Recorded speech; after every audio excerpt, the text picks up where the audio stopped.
Hey, what up, guys? This is Cedric. It's 7:57 a.m., October 21st, 2023.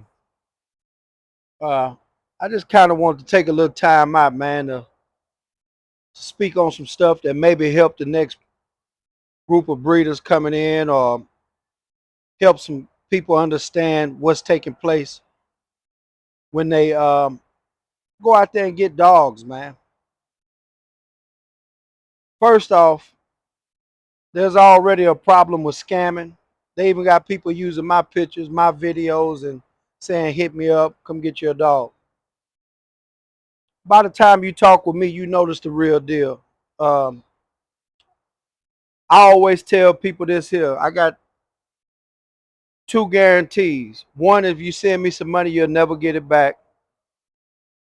Two, you're guaranteed to get a puppy. And if they still insist that I'm a possible scammer or something like that, I just tell them thank you for their day and I send them on about their business. I'm not finna prove to nobody that I breed dogs or that I scoop up dog shit 24/7, 365. Now that I got that out the way, I kind of want to go ahead and speak to a situation that I had, man. This situation was pertaining to me rehoming a couple pups to a singular guy. Um, he came to me first off seeking a deal because he was getting two pups. He wasn't really worried about breeding. But after he got the two pups, it was a rush on breeding because he wanted a third pup to breed to the two. And I wish everybody success, but you don't have to lie, man. You know, there's a cost associated whenever you want to get a really good solid pup that's going to be a solid foundational dog. You have to be willing to pay that cost first off. But I'm going to digress from that and I'm going to get to this point. There's an old saying that I heard deep down south from the old heads. They'll say, said, man, be careful because they got some people out here that say, as long as you winning, they hanging around you and they saying we winning.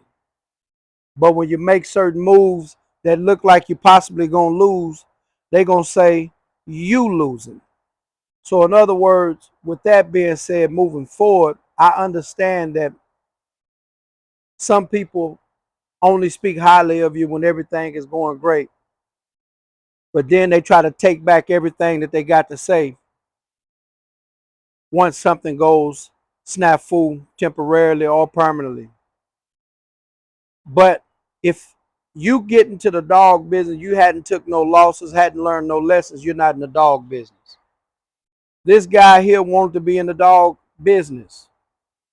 And of course, like most people, they come in with $2,500 and they think that's what enters them into the dog business.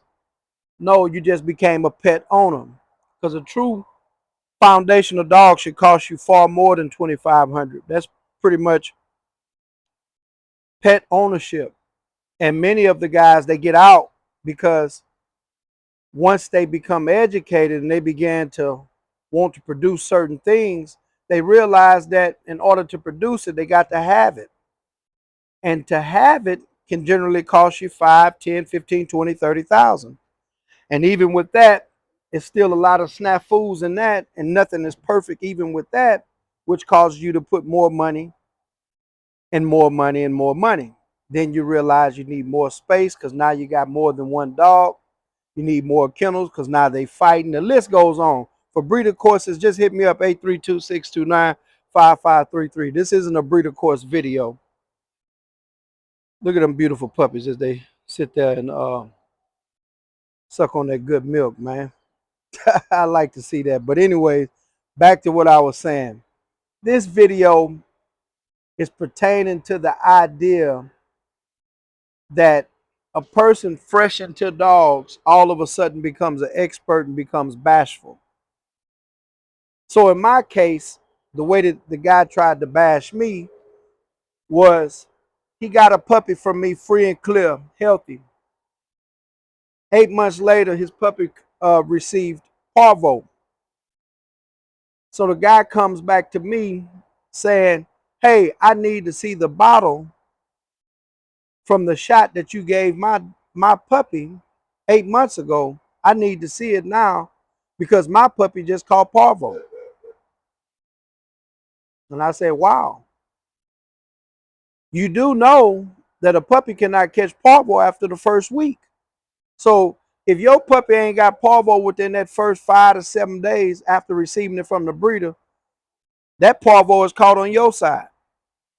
But him being uh, the intelligent man that he is, he didn't want to hear that.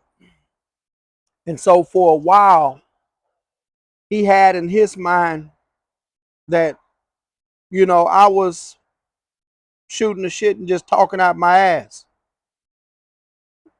But he slowly came to grasp that I'm not a pushover. When you get a dog from me, it's all respect. If you disrespect me, you won't get a dog from me. And if you disrespect me long enough and you try to come against me and think that you're going to do something to me, you're going to have to show me better than you can tell me. I'm not one of those guys that look for problems, but when you come my way with that bullshit,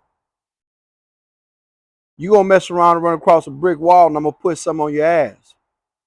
But lo and behold, I stopped responding. I never really block nobody unless they go too far with it. But I stopped responding because I started to realize something. That sometimes you got to get out of people's way and let them figure it out on their own. So finally, he got it figured out that I wasn't going to respond. All of a sudden, he's found out the truth from somebody else. My truth wasn't good enough. And I never really got the same type of apology back from that guy, the way that I received the blaming and so on and so forth for his dog who was now 8 months old with parvo in another state. Now, don't get me wrong, man. There are times where, you buy a dog from a breeder and things happen. If the breeder takes care of it, man, don't make a big fuss out of it, man. Because a lot of times the breeder then took the dog to the vet and the vet been cleared and cleared it, but the situation is still there and it just takes another few days for that bacteria, that virus to develop more to where they can detect it more. So with that being said, start being more prone to find solutions than finding pollution. This said represent New Wave Connie Corso, man.